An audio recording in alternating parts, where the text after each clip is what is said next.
Baik, sebelumnya Assalamualaikum warahmatullahi wabarakatuh. Perkenalkan, nama saya Ahmad Suyudi. Saya mahasiswa dari Universitas Hairun Ternate, Fakultas Ekonomi dan Bisnis, Prodi Ekonomi Pembangunan semester 3. Jadi di sini saya akan menjelaskan materi-materi tentang perekonomian industri, dan di mana saya mengambil materi yaitu kerjasama dan kolusi. Ya baik, jadi di sini saya akan menjelaskan materi tentang kerjasama dan kolusi. Kerjasama dan kolusi adalah dua konsep yang sering dibahas dalam dunia bisnis. Meskipun keduanya melibatkan interaksi antar pihak, terdapat perbedaan penting dalam tujuan, proses, dan dampaknya. Lalu definisi kerjasama dan kecurangan. Yang pertama itu ada kerjasama. Kerjasama, upaya koordinasi dan komunikasi yang dilakukan oleh dua pihak atau lebih untuk mencapai tujuan bersama secara etis dan saling menguntungkan. Yang kedua, kecurangan. Tindakan yang disengaja untuk mendapatkan keuntungan pribadi dengan cara tidak jujur atau melanggar aturan yang berlaku. Selanjutnya, perbedaan kerjasama dan kecurangan. Yang pertama, kerjasama. Kerjasama bertujuan untuk mencapai tujuan bersama, dilakukan secara transparansi dan terbuka, menguntungkan semua pihak yang terlibat. Lalu yang kedua, kecurangan. Kecurangan bertujuan untuk mendapatkan keuntungan pribadi, dilakukan secara tertutup dan tidak etis, merugikan pihak-pihak lain yang terlibat. Selanjutnya, manfaat kerjasama. Di sini manfaat kerjasama ada 4. Yang pertama, meningkatkan produktivitas. Yang kedua, membangun kepercayaan. Yang ketiga, mendorong inovasi. Dan yang keempat, meningkatkan daya saing.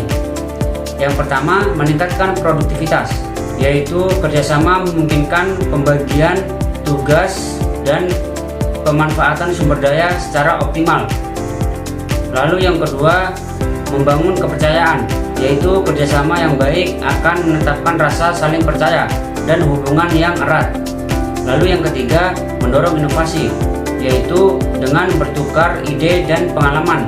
Kerjasama dapat memicu lahirnya solusi-solusi kreatif. Dan yang keempat, ada meningkatkan daya saing, yaitu kerjasama dapat memperkuat posisi keunggulan kompetitif perusahaan. Selanjutnya ada langkah-langkah meningkatkan kerjasama, yaitu ada 3 di sini. Yang pertama, komunikasi. Yang kedua, pembagian peran. Dan yang ketiga, koordinasi. Yang pertama, komunikasi. Komunikasi yaitu membangun komunikasi yang terbuka dan efektif antar pihak yang terlibat. Dan yang kedua, pembagian peran, yaitu mengidentifikasi dan mendelegasikan tanggung jawab secara jelas. Yang ketiga yaitu ada koordinasi, yaitu memastikan sinkronisasi dan pengintegrasian kegiatan di antara pihak yang bekerja sama. Selanjutnya yaitu pengertian kolusi. Di sini pengertian kolusi itu ada 3. Yang pertama, keuntungan pribadi. Yang kedua, persekongkolan.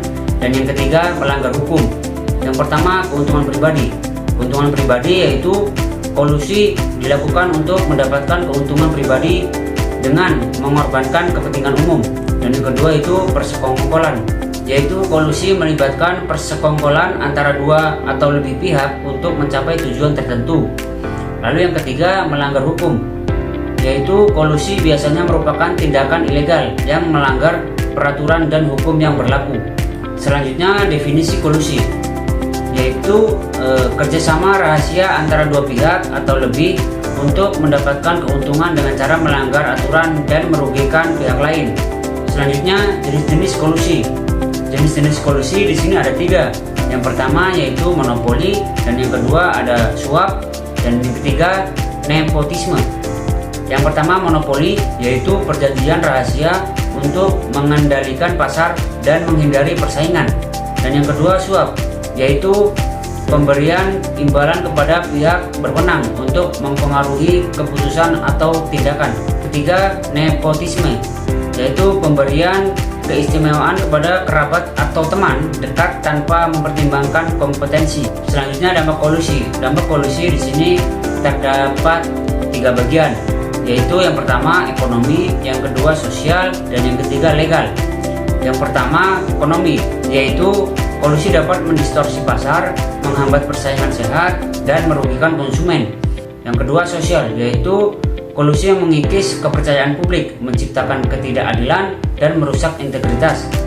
Dan yang ketiga, legal, yaitu kolusi merupakan tindakan ilegal yang dapat dikenakan sanksi hukum. Selanjutnya, pencegahan kolusi. Di sini terdapat ada 3, yaitu transparansi, akuntabilitas, regulasi. Yang pertama, transparansi, yaitu menjunjung tinggi keterbukaan dalam setiap proses bisnis. Dan yang kedua, akuntabilitas, yaitu memastikan pertanggungjawaban yang jelas atas setiap keputusan dan tindakan. Dan yang ketiga yaitu regulasi, yaitu menerapkan aturan dan kebijakan yang ketat untuk mencegah praktik kolusi. Lalu peningkatan kerjasama. Yang pertama, komitmen, yaitu semua pihak harus berkomitmen penuh untuk mencapai tujuan bersama. Dan yang kedua, saling percaya, yaitu membangun kepercayaan melalui keterbukaan, integritas, dan konsistensi. Dan yang ketiga, komunikasi efektif, yaitu menjaga komunikasi yang jelas, responsif, dan dua arah. Nah, jadi dari apa yang saya jelaskan tadi dapat saya simpulkan, yaitu kerjasama dan kolusi merupakan dua konsep yang berbeda dalam dunia bisnis. Kerjasama yang dibangun dengan baik dapat membawa manfaat. Memahami perbedaan keduanya dan menghindari praktik-praktik kolusi adalah kunci untuk menciptakan lingkungan bisnis yang sehat dan berkelanjutan. Jadi untuk tanggapan saya atau pendapat saya, kerjasama itu merupakan kunci untuk mencapai tujuan bersama dan meningkatkan daya saing.